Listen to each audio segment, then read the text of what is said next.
Hello again, everyone. I'm hoping that you're enjoying the course and enjoying the videos that are contained in it. This is another topic that I think is extremely important for us today, especially in the world of relativism that we're living in. Oftentimes we hear people say, well, I would never have an abortion, but if somebody else wants to, who am I to judge? Who am I to say? That's not as healthy a statement to make in those instances because even though we're not cooperating, we're actually doing the evil act itself. You know, our actions preceding it oftentimes give us some guilt as well. And so we're going to examine in this video how do we cooperate in the evil act of another and what is our culpability for doing so. In this video, we're going to have to make some distinctions as to who is actually committing the act and who is cooperating in this evil act. And so the one who is actually committing it is the principal agent, or the one who is called the evildoer. The principal agent obviously is fully culpable for the act. So as you can see, the one who's actually doing the deed is the principal agent.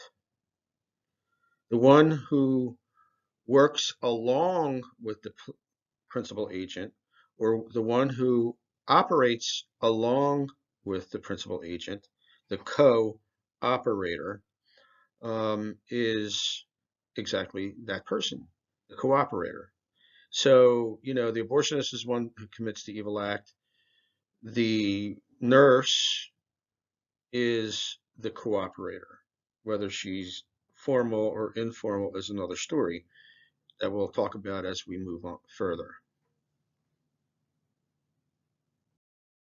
In our last slide, we showed that there was a principal agent who, in fact, does the evil act, but there are other people who cooperate in it in some way.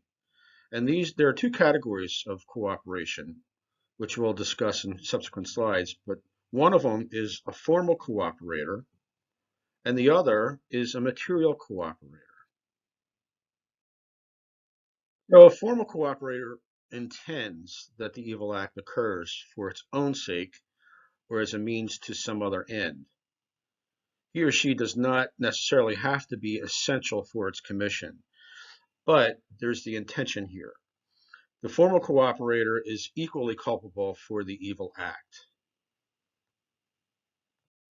I would like to offer a few examples of formal cooperation in evil. One would be a very typical one where a teenager gets pregnant and the parents want her to have an abortion. She really can't make it on her own and they make life miserable for her. They pay for the abortion, take her, and that was their choice, and that's what she did. The other example would be a med student who does a clinical rotation in an abortion clinic and winds up, for her own free choice, participating in these abortions. And these two both become formal cooperators in the evil of abortion and wind up fully culpable of all those that happen because they, through their own free choice, decided that this is what they want and this is what they did. So we addressed the formal cooperator, and now the second delineation would be the material cooperator. And as you can see, the material cooperator provides the material, literally, to do the act in some way. The difference, though, between the two of them, the main difference, I would say, is that the material cooperator doesn't intend the evil act to happen. The material cooperator may be culpable, most likely is, for the evil act, and we'll discuss this as we move forward.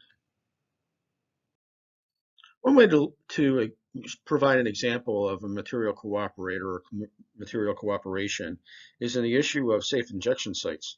Now, throughout the country, there are certain cities and even in Europe where municipalities establish these places, these venues for drug addicts to come. They can bring their own drug of choice, but they provide clean needles. They provide whatever they need to inject themselves, quote unquote, safely through all this. And the reasoning behind that is, they're going to do it. We might as well keep them out of harm. So they may not be intending that this particular drug addict takes these particular drugs, but at the same time, they're making it possible for them to do it under the guise of safety. So a material cooperator is one of those types of persons. That safe injection site is a textbook case as to what a material cooperator is.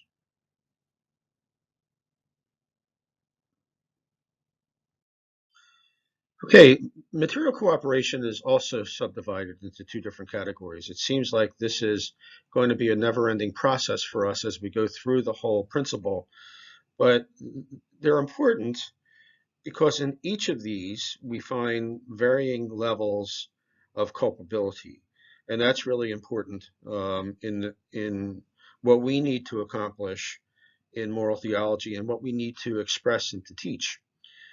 So we are looking at immediate material cooperation, which we'll discuss first, and immediate material cooperation. The immediate material cooperator is indispensable for the commission of the evil act. And I must highlight that term indispensable, simply because without this person's cooperation, the evil act could not occur. And that person is guilty of the immoral act in and of itself. You may want to say, well, why is this not formal cooperation? Well, it's not formal cooperation because the the person who cooperates may not want the act to occur in the first place, but capitulates it. An example that I want to give right now is the administration or the sale of the RH 486 abortion pill. Now, in most of the areas in the U.S., there are pharmacies all over the place. There's CVS, there's Walgreens, there's Rite Aid. There are probably within blocks of each other. So if you can't get what you want from CVS, you can go to the Walgreens and most likely get it.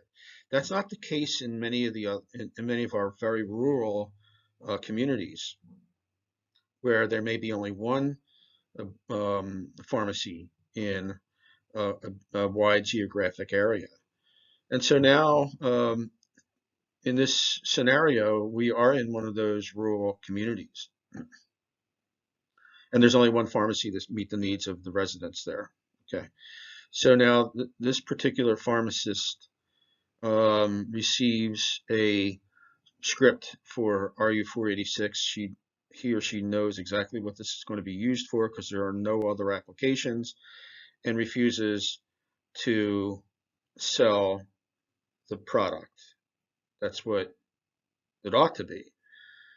But most of the time, the product's handy, and they would need to be able to supply this for her. And if the pharmacist decides to sell it, well, the only way that this abortion is going to happen is through that sale.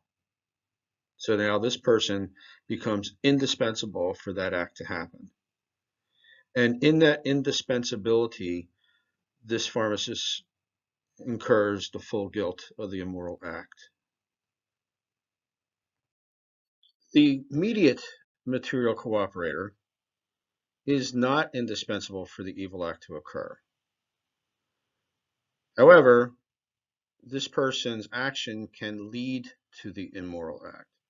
An example that I could give here is in the earlier days of Obamacare, and even it's still going on now, we find the story of the Little Sisters of the Poor. And we also find other entities, organizations such as dioceses or schools or what have you, that we're under the mandate to provide contraceptive coverage. Now you may think, well, what's so bad about that? We're going to, provide the coverage because that's what the law says, and most of the time people aren't going to take advantage of that anyway. Well, we don't know the answer to that question. Sometimes they may, and that was the whole story behind the lawsuit with the Little Sisters of the Poor. We do not want to provide this coverage, and because we don't, and we cannot ask, you cannot ask us, I would say, to provide this when it violates our consciences. Okay. Well, they took it to court. Ultimately, they won. It's not over for them yet, but they won their lawsuit because they cannot be made to violate their conscience, number one. And number two, one of the things that can happen and would be a reality is that they would be providing monies or services for persons in their employ that, may decide they want to do this. And so now they become cooperators of some sort.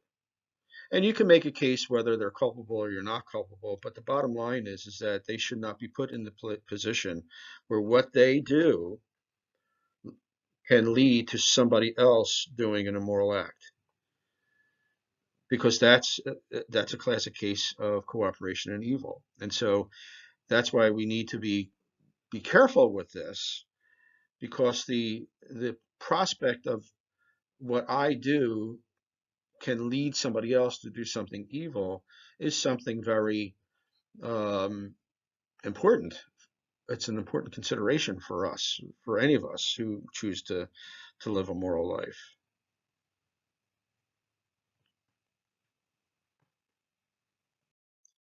Okay, we find ourselves now again in another delineation of sorts.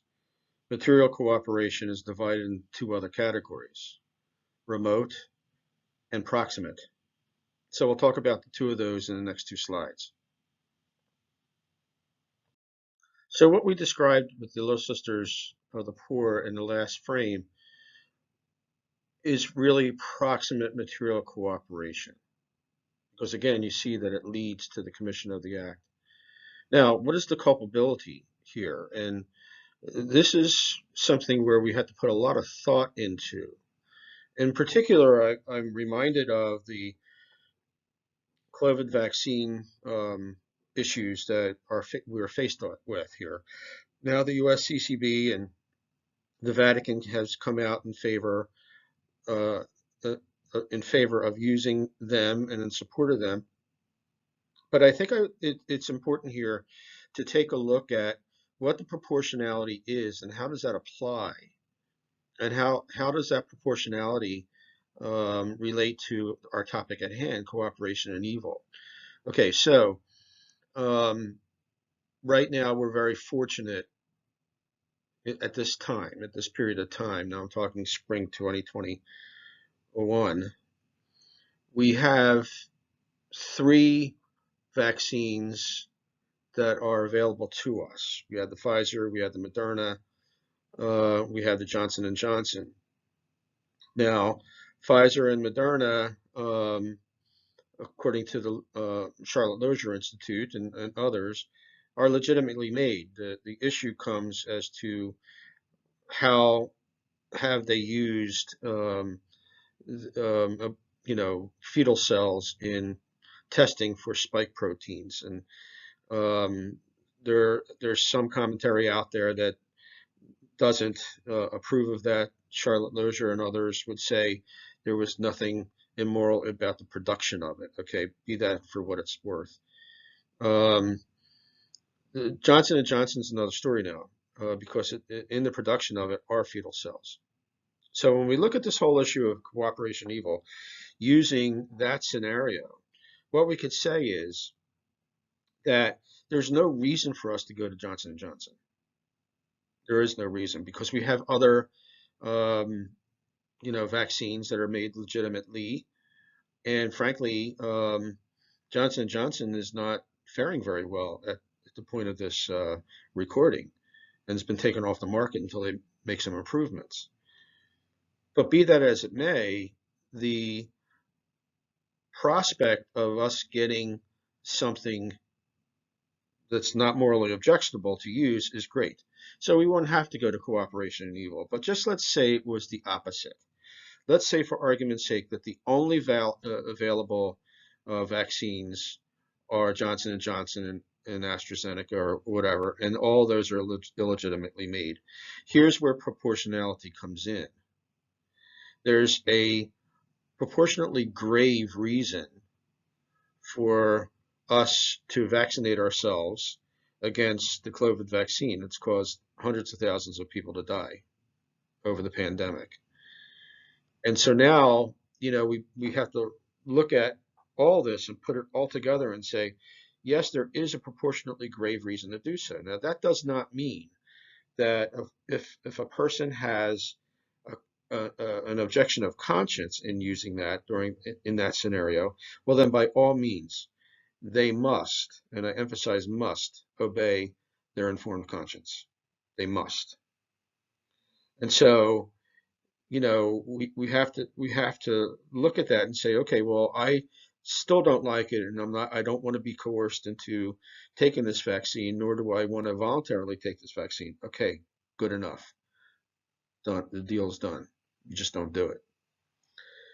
But in other instances where there's a grave threat of harm to other family members, the elderly, or the community at large, and your conscience doesn't say no to you about that, then there is a proportionately grave reason to take this particular vaccine. So the guilt now in this issue becomes moot. I mean, we're doing everything we can. We're taking advantage of legitimately made vaccines.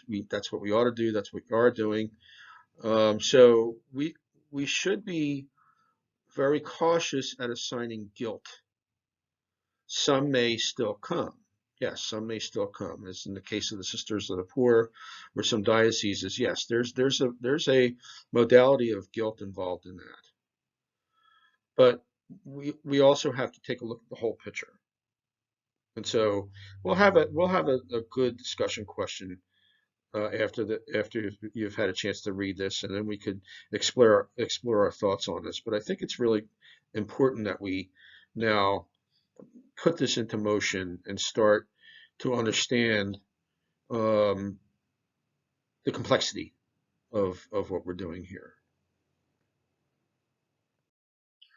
Remote cooperation in evil is often something that many people struggle with.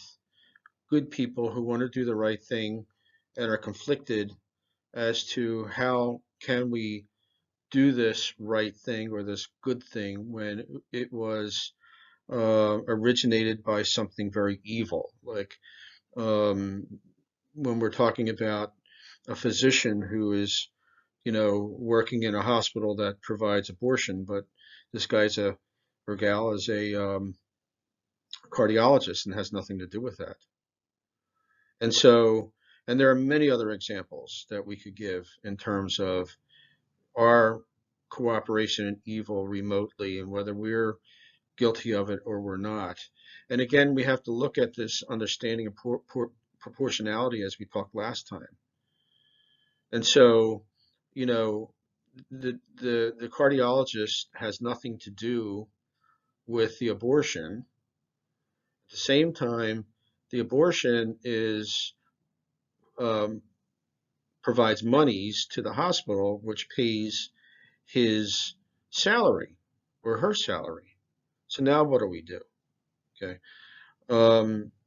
The act of abortion is so far removed from what his role is in that particular hospital that we could see that there is a great distance between the two. And so what's the proportionality here? Well, the proportionality is quite simple. He has a family, he has responsibilities, and now, he's paid for by the hospital. That would be a very great financial benefit for him and his family, although he has nothing to do with the advertising or the promotion or the commission of these abortions that happen in the hospital. So remote material cooperation takes a lot of soul searching. Do I want to be involved in this particular healthcare facility? Do I really want to be involved in taking this medication, such as the COVID-19 vaccine that's come out that uses HEK 293 stem cells that were originated back in 1973? Do I really want to take these meds or this particular vaccine? And so, we have to weigh the proportionality of doing these things or not doing these things. What's going to provide the greatest benefit? And I know that this may sound a little bit like proportionalism, but it's so different. We in no way are involved with the commission of the immoral act, nor should we be. But yet, the product of that immoral act is here. The finances that come to the hospital, or the health benefits for those who are in danger. And so, we could make a statement saying not guilty when there's a seriously proportionate reason to do so, and that's a correct statement to make. But we had to really search our hearts and our souls to find out, are there other ways that we could get the same effect and not take advantage of, illegitimately raised funds or illegitimately made pharmaceuticals? Well, yeah, we have to soul search that. And if it's within our power and if it's within, our ability to do so, then we need to move on. We can't maybe, work in that facility, but if we have to, we do, you know. Um, and so remote material cooperation, in my opinion, really calls us to seek counsel from a good spiritual advisor to make sure that we're doing the right thing. We have responsibilities. We can't let our families go hungry. We have responsibilities to our communities so that we could be vaccinated against against COVID or what have you. And so how do we weigh all these things? Well, one of the ways that we weigh all these things is by undertaking conversations like this. But I think more importantly, through prayer and reflection, and especially counsel by a good, solid spiritual guide that could help us wade these muddy waters that we've entered into. But I think it's important to have in your mind now what the frame says. We're not guilty of the immoral act if there's a serious, proportionate reason to do so. And again, I invite all of you to take this to our discussion questions, and so we could really, pound it out. We have to. We have to tear it apart and put it back together again, so that we become clear in something that's really not clear to many people. Thank you.